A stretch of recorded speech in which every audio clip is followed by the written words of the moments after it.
Unsung Murder Ballads discusses topics of a disturbing nature. And we're not going to hold back on the graphic details and disturbing content.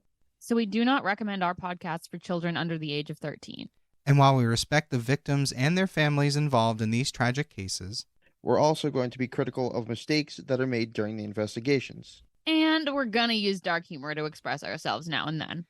So with that said, this podcast may not be for everyone. And that's okay. We're glad you're here checking us out. And if you've made it this far, welcome to the Unsung Murder Ballads family. And follow us on Instagram at Unsung Murder Ballads if you want to talk to us.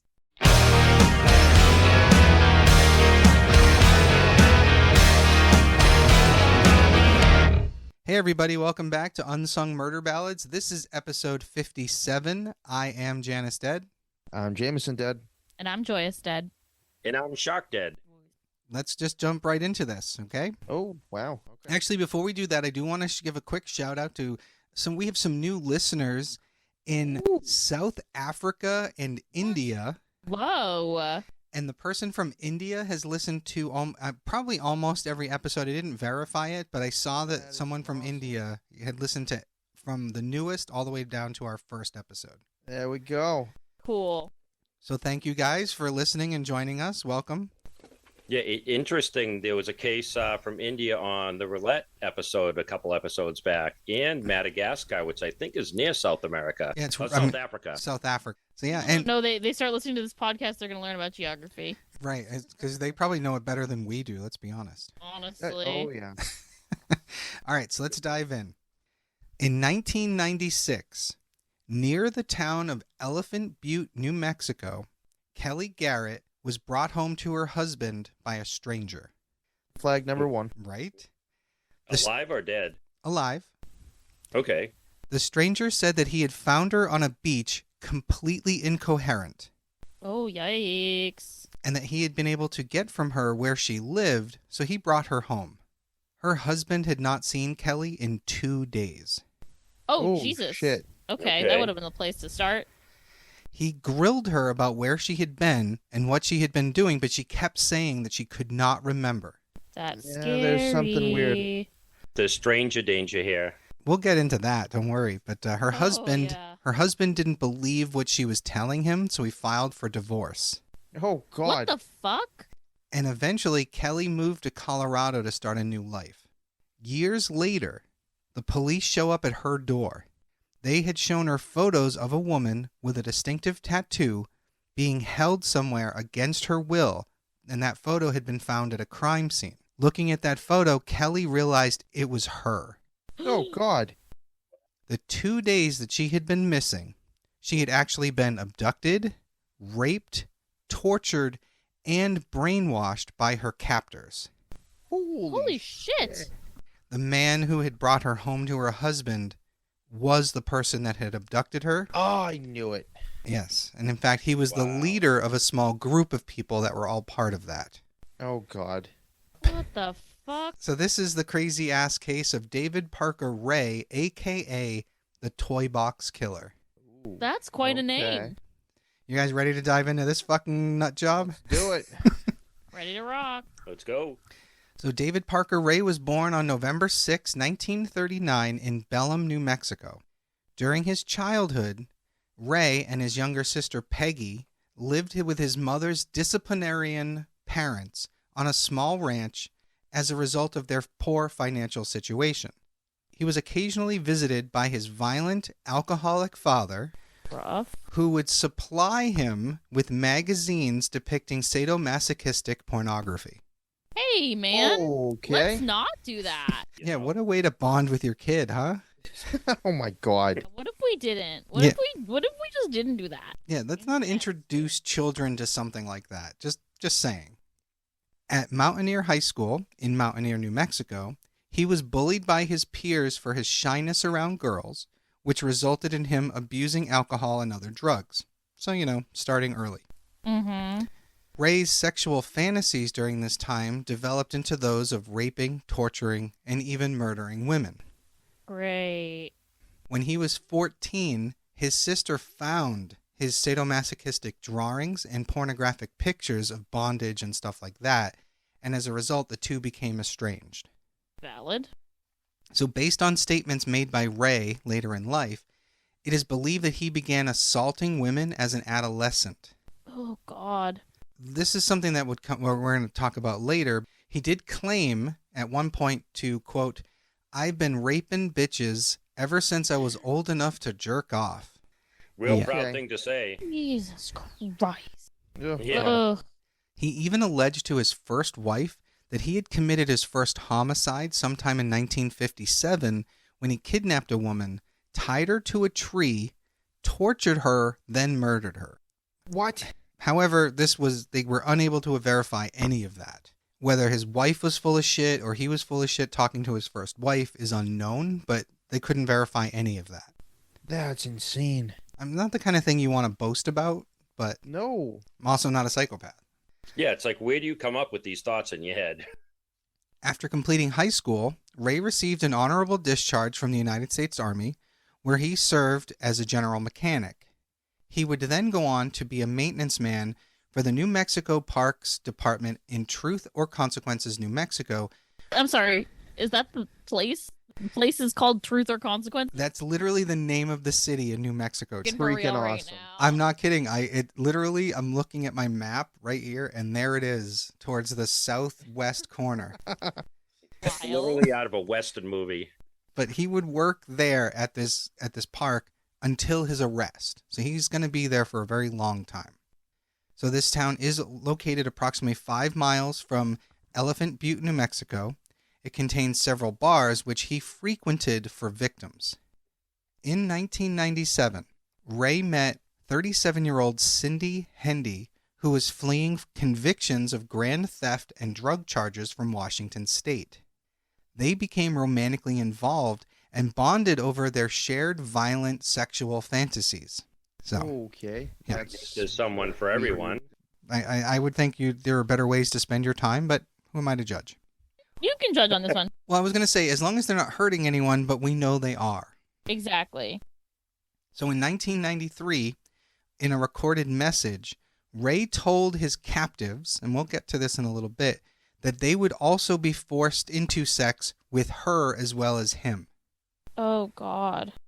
So Ray was divorced 4 times, and he had 2 children. Honestly impressive that he got married 4 times. I was gonna say 4 women that fell for him. Jeez, I'm crow. I don't know what to say about the women that got involved with him and what their status in life was, where they were. Who the hell knows? But yeah, 4 times. But they were smart enough to get the fuck out of there. There's that. True. So he did have 2 children, and one of them was a girl, his daughter, named Glenda Jessie Jean Ray. And I'll refer to her as Jessie going forward, even though typically, you know how we refer to the suspects and the perpetrators by their last name. In this case, David Parker Ray will be Ray, Jessie will be Jessie. Got you. Jessie, however, for her part, she did contact and try to warn the FBI about her father's criminal activity as far back as 1986. Mm-hmm. However, because she was claiming that he was abducting and torturing women, and then her saying that he was selling them to buyers in Mexico, the FBI didn't believe her. What? That's course exactly not. the time Why when we would should be they? listening to people. Mainly because she couldn't give them any specifics, so they were unable to arrest him. They're Yeah, just I guess. runaways, right? Probably, yeah. Another it case is. of the runaways. This case being so different from the ones we do typically cover, I am going to start by explaining some of what this fucker did to his victims before we go into the crimes themselves, because he had a definite, God. he had a set methodology. And I want to explain that way I'm not repeating it every time we talk about a victim. Trigger warning for anyone listening, because this is going to be pretty graphic, so if you need to skip ahead a couple minutes, we understand. So Ray sexually tortured and presumably killed his victims using a number of items that included whips, chains, pulleys, straps, clamps, leg spreader bars, surgical blades, electronic shock machines, and saws.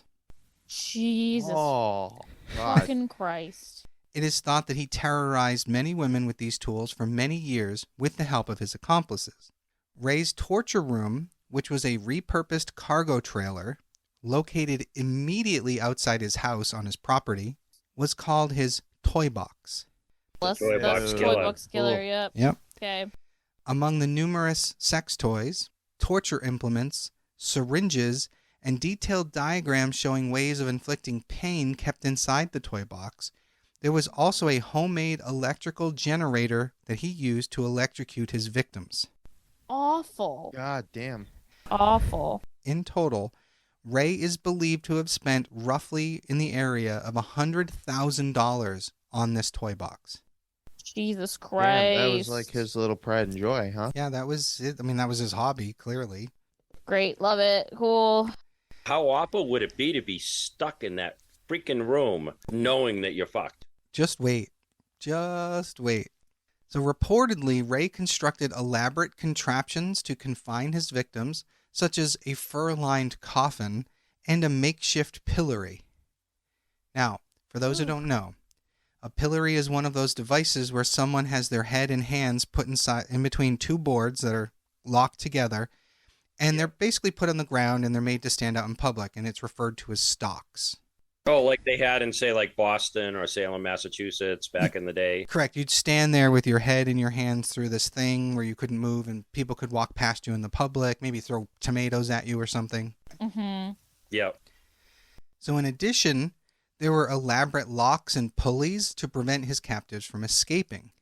He also had a mirror mounted on the ceiling of this thing above a doctor's examination table where he strapped his victims so that they would be able to see themselves being raped and tortured. Oh my God. Fucking hell, dude. He has also been said that he wanted his victims to see everything that he was doing to them, and he put his victims in wooden contraptions that bent them over and immobilized them while he and his friends, and sometimes his dogs, would rape them. Oh. What the fuck? He- What the fuck? I have no idea how he got his dogs to do that. Horrific. No. With the mirror, he wanted to inflict max torture possible to his victims Right. with everything he did. But I can't imagine a dog. Like that, to me, that just blows my fucking mind. What the fuck? Yeah, I'm not going to even comment on that one. Ray even used an audio tape recording of his voice that he would play for his victims when they regained consciousness. Now, I'm going to play some of the excerpts from this right now. So as a trigger warning, this is fucking brutal. Mm-hmm. Hello there, bitch. Are you comfortable right now? I doubt it. Wrists and ankles chained, gagged, probably blindfolded. You are disoriented and scared too, I would imagine. Perfectly normal under the circumstances. For a little while, at least, you need to get your shit together and listen to this tape. It is very relevant to your situation. I'm going to tell you, in detail, why you have been kidnapped, what's going to happen to you, and how long you'll be here. I don't know the details of your capture because this tape is being created July 23rd, 1993, as a general advisory tape for future female captives. That's the opening. That's what he started with. That's just fucked up. We're going to play one other piece. So, one sec. Oh. Okay, bitch. We both know what you've been brought here for. A lot of fucking and sucking. Your wrists and ankles are chained, and you're gagged because you're not going to like the way I do it. You're going to be kept here, naked and chained down. I'm going to use you for a sex slave. I'm into bondage and S&M. It's kind of hard to find willing partners that goes for that shit. So when I get the urge, I go out, find me some good-looking little bitch that turns me on, kidnap her, and keep her in my playroom for a while for a sex toy. And this time it's your turn. You're going to be tied or chained in different positions, whipped, raped repeatedly in your cunt, mouth, and asshole, and your tits and sex organs are going to be abused and tortured in a variety of different ways. I'm not going to cut you up or do anything that'll cause serious injury. And don't worry about being killed. I don't plan to do that either. So that's what people, I mean, that's like 2 minutes of these 10 to 15 minute recordings he had for people. Oh my god. Yeah. and they're fucking graphic as hell. Yeah, even just that was fucking, oh my God. So in these tapes, Ray detailed how he would occasionally release his captives after severely drugging them to induce amnesia to prevent women from reporting the assaults. He would say, quote, "I get off on my mind games. After we get completely through with you, you're going to be drugged up real heavy with a combination of sodium pentothal and phenobarbital. They are both hypnotic drugs that will make you extremely susceptible to hypnosis, auto-hypnosis, and hypnotic suggestion. You're going to be kept drugged a couple days while I play with your mind. By the time I get through brainwashing you, you're not going to remember a fucking thing about this little adventure," unquote. That's Fucking Christ. absurd. Fucking Christ. It's also like crazy that works. I mean, obviously it did, because that woman that we talked about at the beginning, Kelly, she didn't know what happened to her. Right? Yeah, no, that's what I'm thinking. It's crazy that you can actually do that. Like, reliably brainwash people. You'd wonder what he really learned in the military. I think that about everyone in the military. Well, I mean, having been through it, as has Shark Dead, we know not all of us are trained in all sorts of fucked up shit, but... Right. Yeah. I just remember you telling me if I tried to join the military, you would, or specifically the Marines, you would cut my hand off. Yeah, I would do whatever I had to keep you from going, yes. Yeah. Exactly how many murder victims Ray claimed over the years is uncertain. Investigators believe that he raped, tortured, and killed up to 60 individuals over the course of his life, but they have not been able to locate any of their remains. Oh my God. Oh. A diary that Ray kept detailed what he did to each of his victims, but it did not disclose where he buried their bodies. According to his girlfriend and accomplice, Cindy Hendy, Ray's fatal victims were dismembered, buried, and dumped in the Elephant Butte Lake or in nearby ravines. The Albuquerque FBI in 2011 released hundreds of images of items that were collected during their investigation of Ray.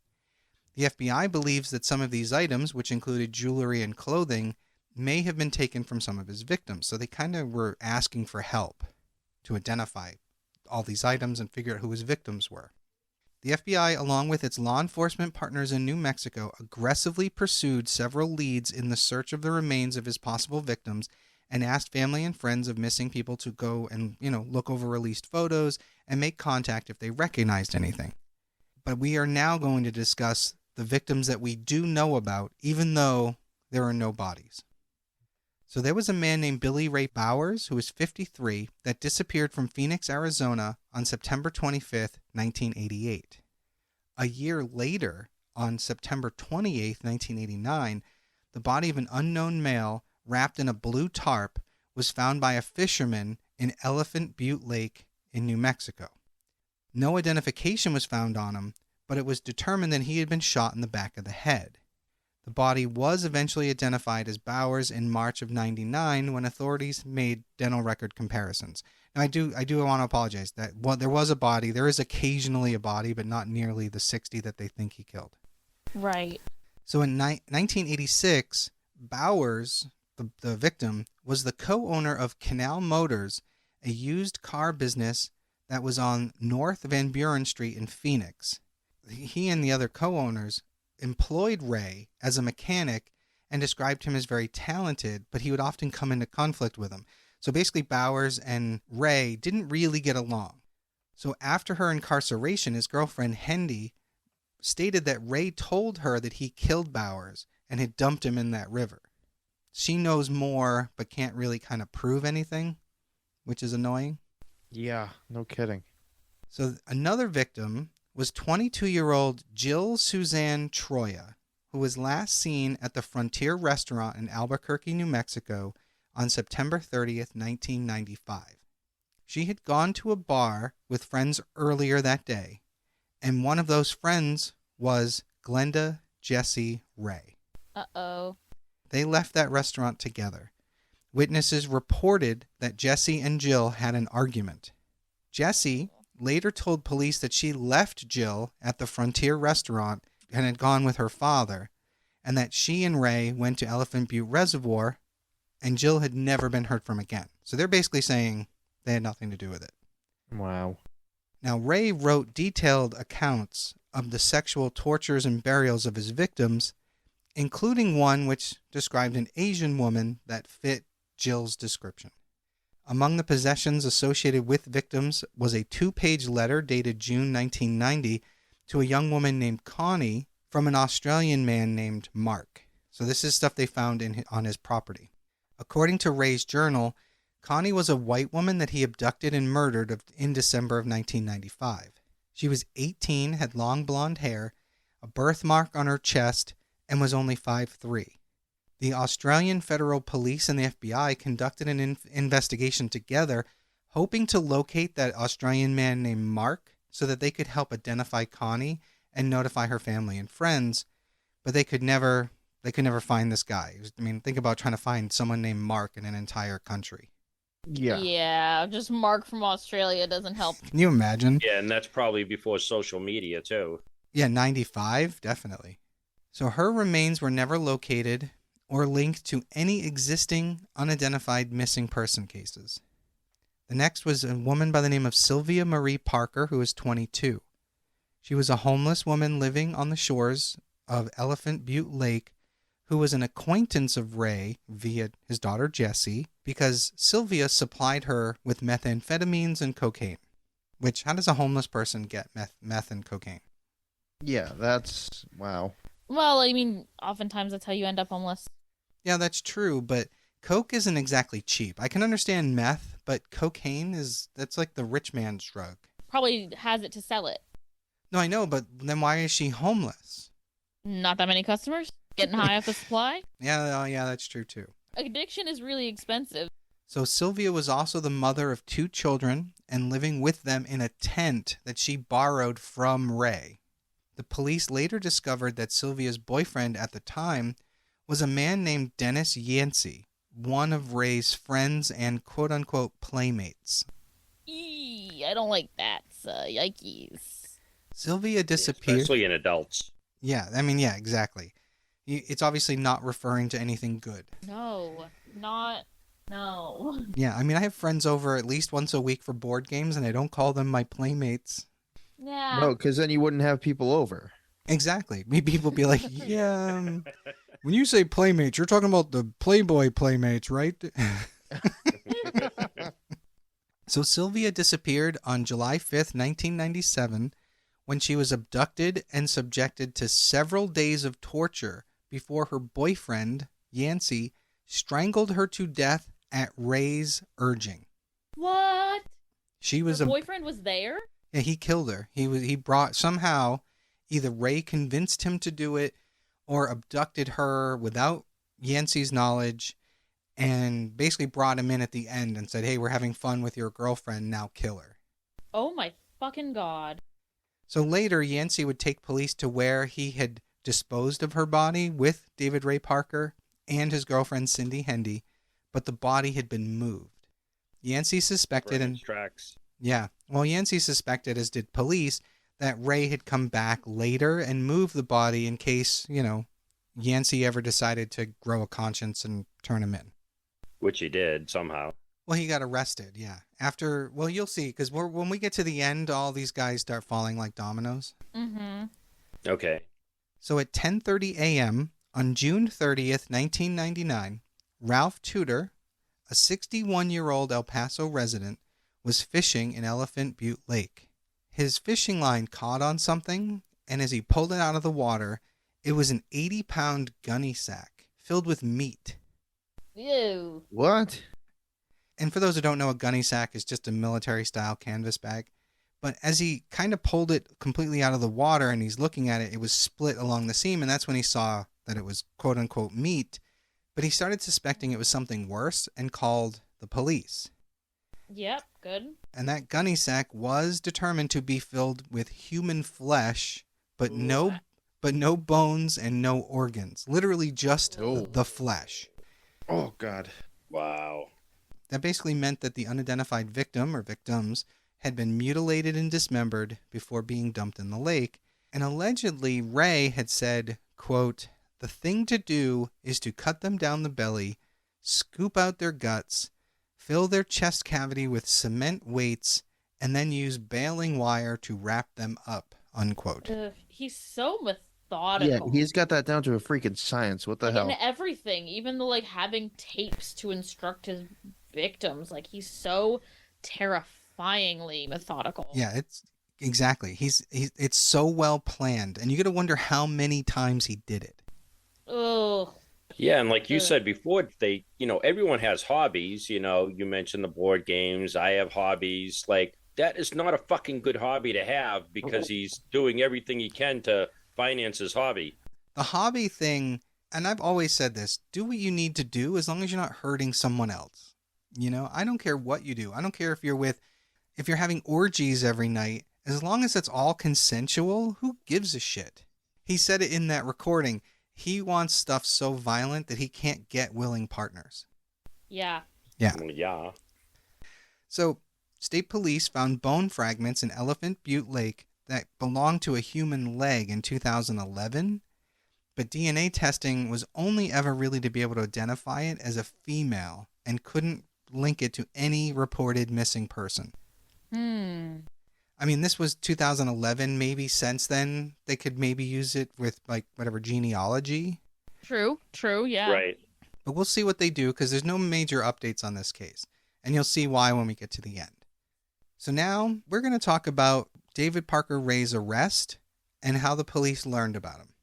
So there was a woman named Cynthia Vigil, and she was abducted from Albuquerque by Ray and his girlfriend, Hendy. She was then taken to Elephant Butte and confined to the trailer and tortured. After 3 days in captivity, Cynthia was able to escape from that trailer on March 22nd, 1999. Now, to escape, she waited until Ray had gone to work, and then she was able to unlock her chains with a key that Hendy his girlfriend, had accidentally left on a nearby table. Oh, God. That was lucky for her. Talk about right time. So Hendy noticed that Cynthia was attempting to escape and attacked her. And during the struggle, Hendy broke a lamp over Cynthia's head. But Cynthia was able to unlock the chains and stabbed Hendy in the neck with an ice pick. Oh, God. Damn, that's hardcore. Why do they have an ice pick? Probably to torture their victims with. Yep. Cynthia fled while wearing only an iron slave collar and padlocked chains. Literally running naked with chains down the street. Horrifying. Wow. She ran down Awful. She ran down the road seeking help, which she received from a nearby homeowner who took her in, comforted her, and called the police. Her escape led officials to the trailer and instigated the capture of Ray and his accomplices.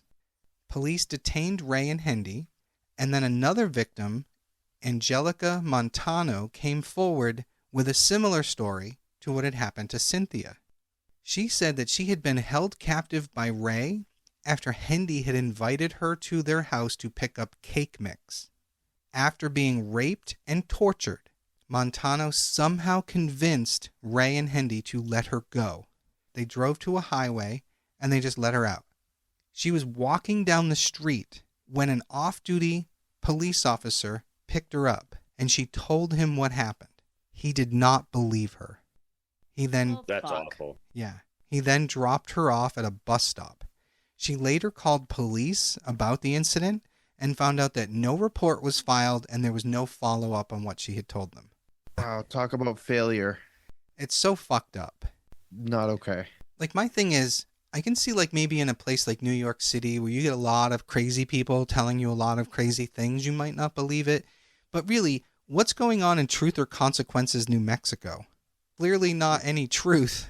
No, it's just Literally. consequences there. I'm glad I hope at least there'll be consequences. Sorry, I'm not an expert on the matter, but I know enough about like sexual abuse and abuse that you believe the reporter all the time. You should at least start off that way, yes. You have to. So, police, of course, start searching and digging in, and they find a videotape that was dated in 1996. And on it, they were able to identify Kelly Garrett from a distinctive tattoo on her ankle. So they found her in Colorado, and they showed her the video to verify that it was her, and we've already kind of talked about this. So she testified that she had gotten into a fight with her husband that night and had decided to go out and play pool with her friends. And that's when Ray's daughter Jessie, who actually knew her, came over to her and took her out for more drinks, having drugged the drink she was drinking to kind of make it so that she couldn't get home on her own. Ugh. She offered Kelly a ride home, but instead took her to her father's house. Kelly said while she was there, she had endured 2 days of torture before Ray drove her back home. And of course, we know how the rest of that goes. Mm-hmm. Absolutely fucked up. She got set up. Horrifying. So the FBI sent over 100 agents to examine Ray's property and surroundings, Holy shit. but no identifiable human remains were found. Whoa. Nothing. So he never kept a body on his property. While awaiting trial, Ray spoke to FBI profilers and said that he was fascinated by the kidnapping of Colleen Stan and other sexually motivated kidnappings. Now, Colleen Stan, very quickly, was a young woman that had been abducted and essentially forced to live with her captors, where she was made to sleep in a coffin-shaped box, and oftentimes they put this bizarre, crazy box contraption over her head. Oh my God. She's known as the girl in the box, and this fucking thing they put on her head is crazy looking. But she did eventually escape because she was in captivity with them for so long, they became really lax, and she was able to get out. So the FBI had spoken to Ray as early as 1989 in connection with his business manufacturing and selling bondage-related sexual devices. Ooh. But obviously they didn't put that together with anything else, because realistically, other than selling weird sex shit, there was nothing really illegal about it. Right. So while they're setting up the case, a judge ruled that the cases for the crimes against Cynthia Vigil, Angelica Montano, and Kelly Garrett would be severed, meaning that Ray would be put on trial for each separately.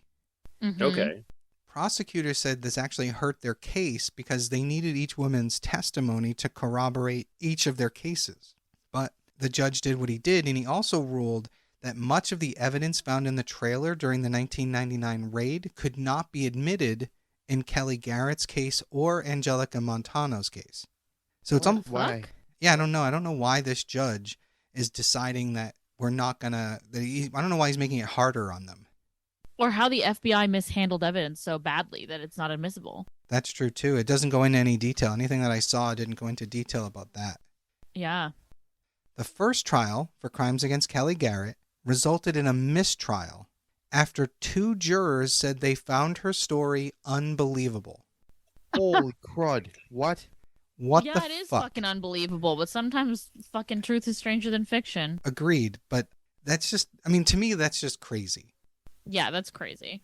But it's also why I started this episode off with that story, because it really is like, holy shit. So Ray's defense was that the sex trailer was part of Ray's fantasy life and that any sex that took place there was consensual. Oh, come on. Seriously? Load of shit. That's insane. However, after his retrial, he was convicted on all counts. Okay, good. There we go. Yes. That's better. Always try to say it's consensual. So a week after his trial for crimes against Cynthia, Ray agreed to a plea bargain. He didn't want to go through any more trials, which is good for the families of the victims. He was sentenced in 2001 to 224 years in prison. That's There we fucking go. crazy, especially where there aren't really any bodies. So he took that plea deal to get leniency for his daughter, Jessie. Prosecutors stated that the surviving victims had actually approved the deal before they offered it to him. Good. Okay. So his daughter, Jessie, was charged with kidnapping and criminal sexual penetration. That's Okay. an odd. It's an odd How about phrase. accessory to murder. Right. Or rape, not criminal sexual penetration. Yeah, what the fuck is that? It's so like sterilized way to put it. Call it what it is. Yeah, that's weird. She pled no contest and received 30 months. What? What? That's it. 30 months with No, come with an on. additional 5 years of probation. That's fucking Oh my god. infuriating. Literally talked people into going back to the house to get killed. That's insane. She got 30 months and 5 years probation. And again, his plea deal was that she would get a lesser sentence, which is why he agreed to 224 years in prison. But it's like, why'd they offer that deal when that's way more years than you could ever serve? I mean, I think they were afraid that he might eventually get out. I don't know, but it's weird. So in 1999, Dennis Yancey, the 27-year-old accomplice, he pled guilty to the murder of his girlfriend, Sylvia, and he confessed to helping Jesse lure Sylvia into captivity in her father's trailer. So Yancey said that Sylvia was tortured and that Ray forced him to strangle her to death. Prosecutors noted that there was no forensic evidence that was found to tie Sylvia to either Jesse or David Parker Ray. So Yancey was charged with kidnapping, 2 counts of conspiracy to commit a crime, and tampering with evidence. He was sentenced to 30 years. But neither David Parker Ray nor his daughter Jessie were ever charged with anything involving Sylvia. That's Whoa. a tragedy. Yeah. So in 2010, Yancey was paroled after serving 11 years. Oh, that's a travesty. 3 months after his release, he was charged with violating his parole.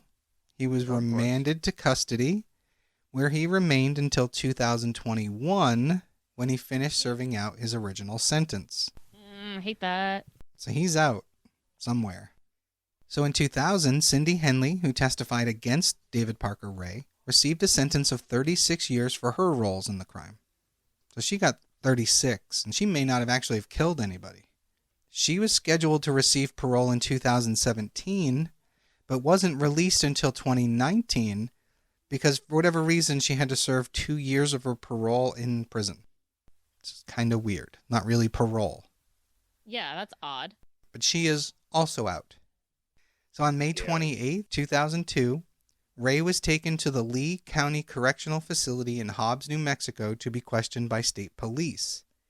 However, before he could be interrogated, he died of a heart attack. Are you for real? What? Yeah, I'm dead serious. He died of That's a insane. He died of a heart attack, so we have no idea where his victims are, how many victims there were. There's nothing. It literally just fucking dead ends. That is absolutely bad shit. So the only note at the end here is that Cynthia Vigil, the woman who escaped, she later co-founded a company or a group called the Street Safe New Mexico, which is a volunteer harm reduction nonprofit that works with sex workers and other vulnerable people living on the street. That's out to help them get resources or what have you. So that's the only note. We have no idea where these other two are, but this dickhead died without giving any information. Wow. That I wonder sucks. if it was a supposed heart attack and he took a pill or something to take the easy way And the out. police fucking killed him. I would agree with the police doing some vigilante justice, There you go. except that Yeah. we don't have any answers. Yeah. Right. Jeffrey Epstein, he died in prison, and that thing's really suspect too. Mm-hmm. I've been waiting for what's her name, Ghislaine Maxwell, to turn up dead, but I don't think they're gonna risk that. It's crazy. That is the case of the Toybox killer. That was Fucking nuts. batshit crazy. I wonder how many women are out there that lived in that area that have holes in their memory. Yeah, Seriously. that Oh, is yeah, so yeah. scary. To me, that's like you were saying earlier, Joyce, that's the scariest aspect of this whole thing is that shit worked. Yes. She had no memory. Yeah, I've never done drugs, so and we've talked about this before in previous episodes. I have no blackout memories. I don't remember. I've never been in a situation where I lost time. But the fact that someone was missing for 2 days and had no memory of what was done to her. I've certainly lost time before. I've done a couple drugs in this life. I've Right. lost time. 2 days? That's crazy. I mean, the only silver lining is that, the victim didn't remember any of it. Right. That's true. Although I didn't play some of the more graphic parts of his recording but he talks about what he's really going to do to their bodies, and how, and like, they're going to notice afterwards, even though they won't remember, they're going to know something happened. It's so fucked up. Unbelievable. He said something along the lines of, your body was designed to pass a baby, if that gives you any idea of what he's about to do to them. Yeah, It's bad. And that's why I didn't play that part. I was like, we're going to take these 2 little pieces and leave it at that. But there's some brutal stuff, and it's all available. Like, you can't search for it on YouTube directly now, but if you go to Google and search like Toybox Killer tapes, they'll have the whole thing there. So if you really feel that compelled to listen, you can. I wouldn't recommend it because it's pretty graphic, but that's your taste. If any of our listeners want to check it out, by all means, but I would advise against it. I listened to it and it was like fucking awful. Yeah, I certainly will not be listening to that. Yeah, so that's the case for this week. Thank you everybody for joining us. We'll see you soon. I am Janus Dead. I'm Jameson Dead. I'm Joyous Dead. And I'm Shark Dead. And we'll see you next week. Bye.